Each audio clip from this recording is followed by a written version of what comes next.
Visakha వాసులను మురిపించేందుకు navy day వేడుకలు మళ్లీ తిరిగొచ్చాయి. సాగర తీరాన్ని అబ్బురుపరిచే సాహస విన్యాసాలతో ముంచెత్తేందుకు నౌకాదళ విన్యాసాలకు వచ్చేశారు.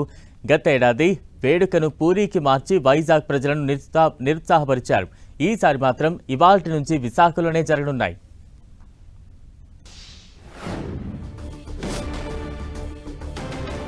(1977) జరిగిన యుద్ధంలో పాకిస్తాన్పై భారత్ సాధించిన విజయానికి గుర్తుగా ప్రతి ఏటా నేవీ డే ఉత్సవాలు నిర్వహిస్తోంది నావికాదళం.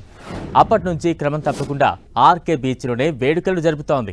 గతేడాది ఆనవాయితీకి భిన్నంగా ఒడిశాలోని పూరీ తీరంలో జరిపిన వైజాగ్ వాసులను నిరాశపరిచిన ఈ ఏడాది మళ్లీ ఏపీలోనే నేవీ డే వేడుకలు జరిపేందుకు సిద్ధమైంది. నేవీ డే సందర్భంగా నౌకాదళంలో సేవలందిస్తూ ప్రాణాలు అర్పించిన వీరులను స్మరించుకుంటూ నివాళులర్పిస్తోంది నౌకాదళం. నౌకాదళ శక్తి సామర్థ్యాలు ప్రత్యక్షంగా ప్రజలకు రుచి చూపించేలా విశాఖ ఆర్కే బీచ్లో యుద్ధ విన్యాసాలు చేస్తోంది తూర్పు నావికాదళం. సముద్రానికి ఆకాశానికి మధ్య రోమాలు నిక్కబొడుచుకునేలా నౌకాదళ వీరులు చేసే సాహసాలు చూసేందుకు వేల మంది ప్రజలు సాగర తీరానికి తరలివస్తారు. నేవీ యుద్ధ నైపుణ్యాలు, సామర్థ్యం, ఆయుధ సంపత్తి అందరికీ తెలిసేలా స్కై డైవింగ్ ఫైటర్ జెట్లు, హెలికాప్టర్లు, నేవీ హెలికాప్టర్లు, యుద్ధ నౌకలు, ట్యాంకులు, సబ్మెరైన్ ఫైటర్ జెట్లు, స్కై డైవింగ్, నేవల్ బ్యాండ్ ప్రదర్శిస్తారు.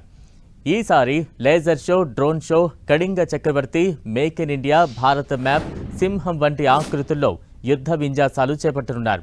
ఇవాళ జరగనున్న నౌకాదళ వేడుకల కోసం తీరంలో పూర్తి స్థాయిలో సన్నాహక విన్యాసాలు నిర్వహించారు నౌకాదళ నావికులు. సీఎం చంద్రబాబు సాయంత్రం ఈ వేడుకలకు హాజరు కానున్నారు.